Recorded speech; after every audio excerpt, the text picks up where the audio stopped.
Good morning India.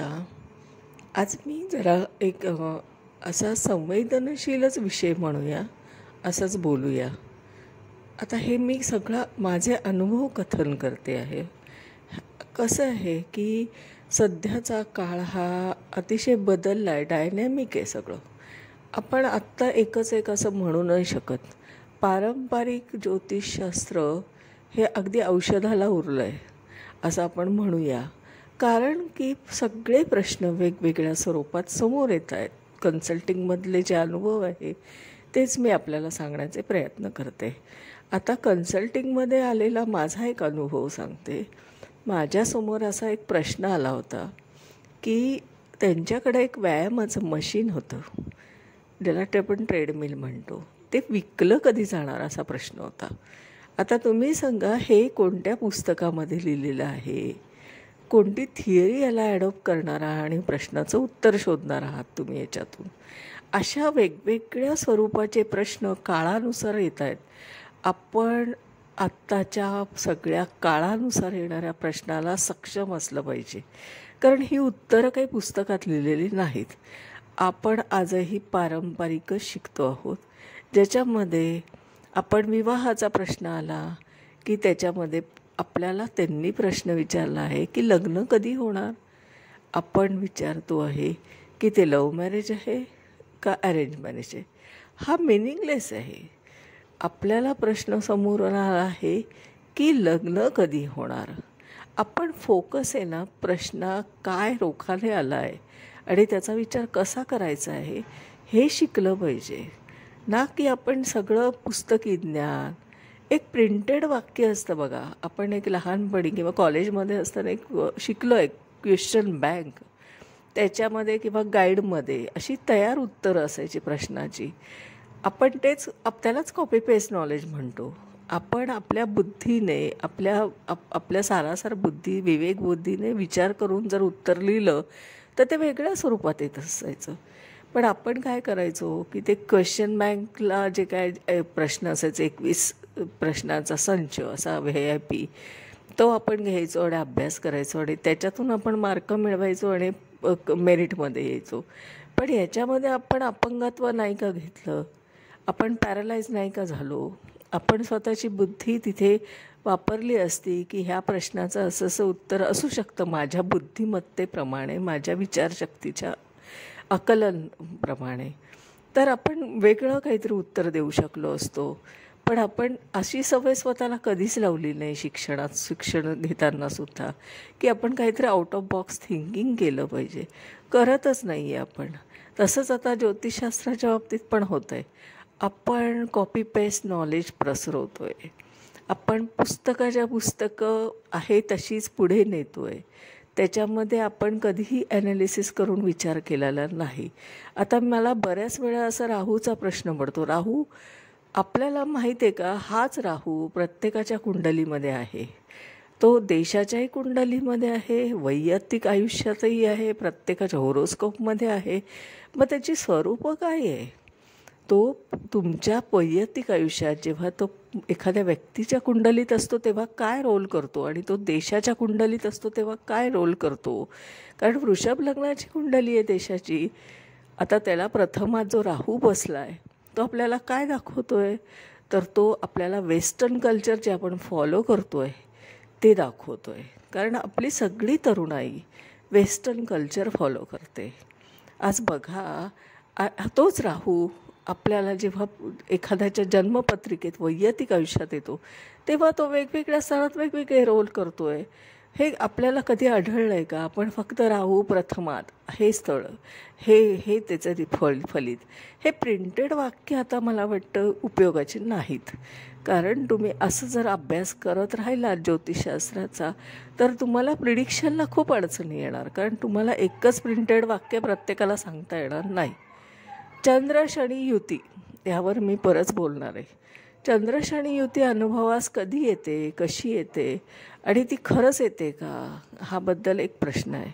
आता ती जर येत आहे तर त्या व्यक्तीचा विचार आपण कसा केला पाहिजे? किती गोष्टी आहेत की ज्या ज्योतिषशास्त्रात आता बदल होऊ घातला आहे. आपण आजही बदलायला तयार नाहीत. आपण आजही प्रश्नाकडे डोळसपणे बघत नाही आहे. आज मी सांगते की तुम्हाला जेव्हा आपण मुंथा कॅल्क्युलेट करतो ताजिकशास्त्रामधला, म्हणजे ज्याला आपण वर्षकुंडलीच्या बाबतीत म्हणतो, तो जो मुंथा आहे तो आपण बघतो कशा पद्धतीने कॅल्क्युलेट केलेला आहे, त्याचा एक फॉर्म्युला असतो. बरं, मग तो पुंथाला फलित करतो आहे तो. वेगवेगळे बुंथामुळे पण वेगवेगळे रोल येत असतात त्याच्या आयुष्यात. जसं आपण हे विचार नाही करणार, आपण त्याला धार्मिकतेकडे नेऊन टाकलं, दानधर्मामध्ये नेऊन टाकलं की असा असा मुंथा आला तर हे दान करा. माझं काय मत आहे की आपण वैज्ञानिक युगात राहतो आहे. आपली पुढची येणारी पिढी ही सगळी जगाच्या पाठीवर कुठल्या तरी आपल्या देशाचं प्रतिनिधित्व करणार आहे.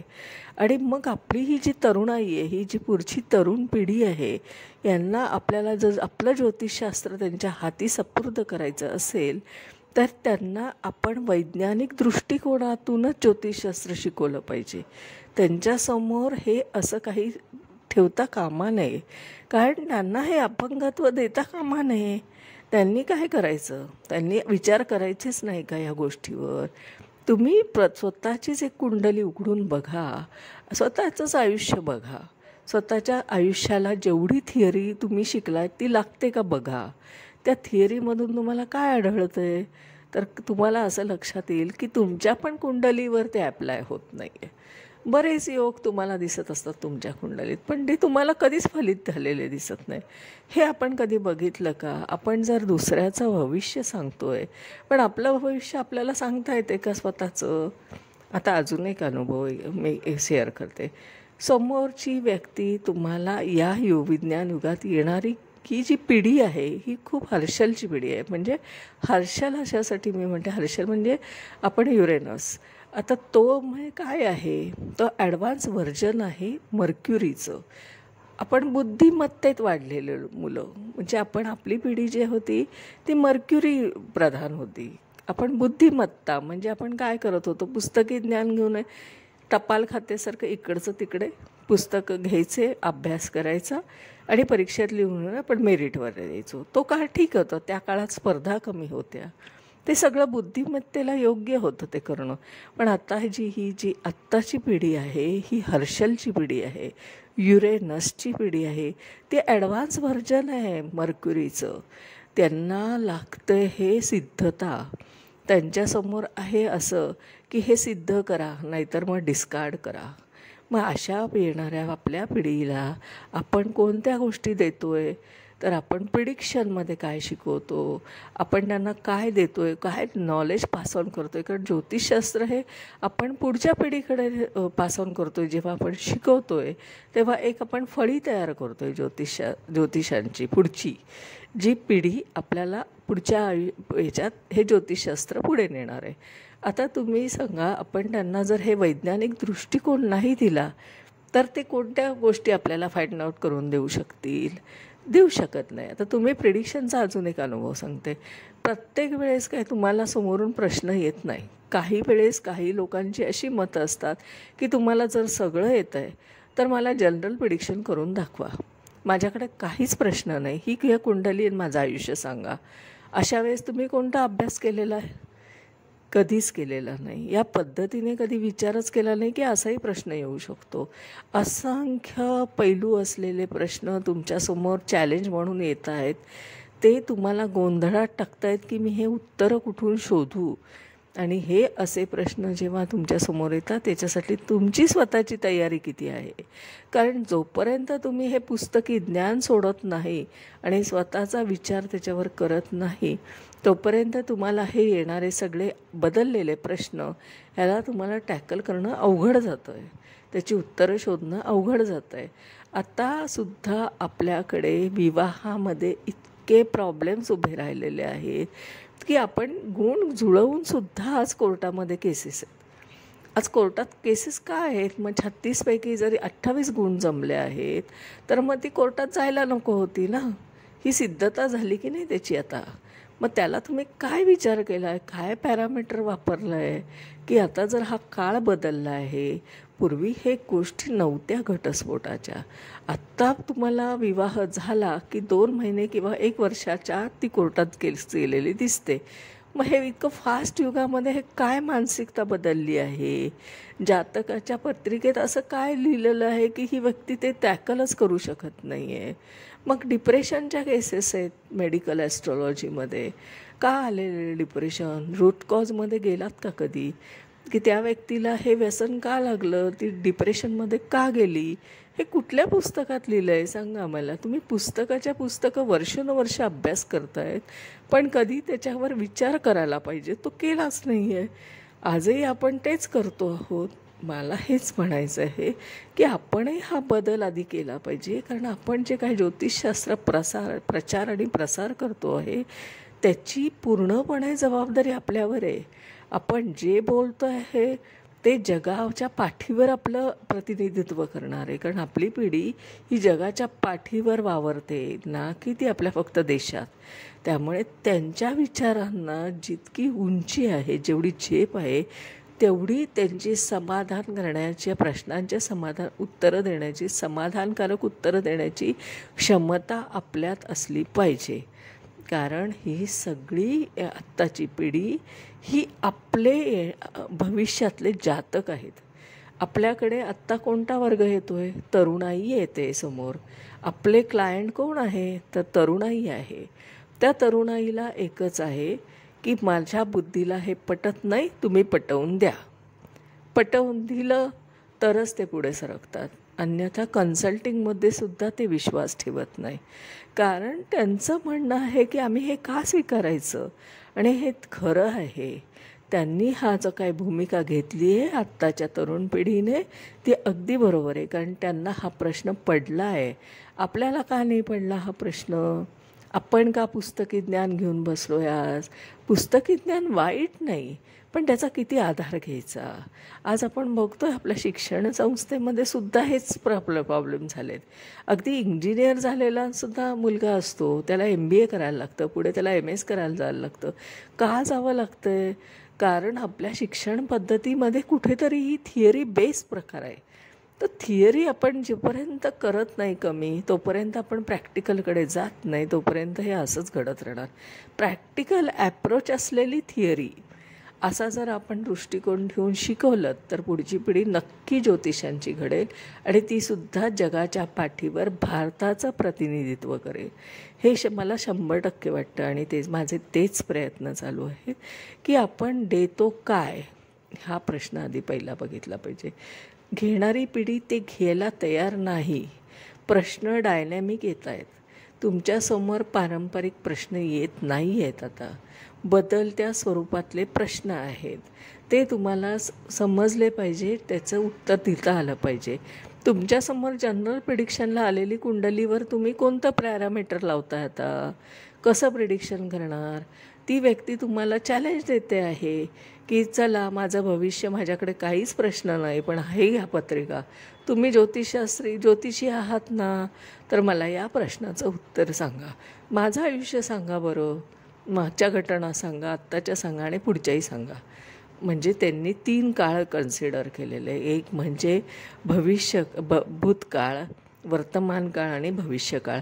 आणि ज्योतिषशास्त्र हे असंच आहे, तुम्हाला भूतकाळ पण सांगता आला पाहिजे, वर्तमान काळ पण सांगता आला पाहिजे, भविष्यकाळ पण सांगता आला.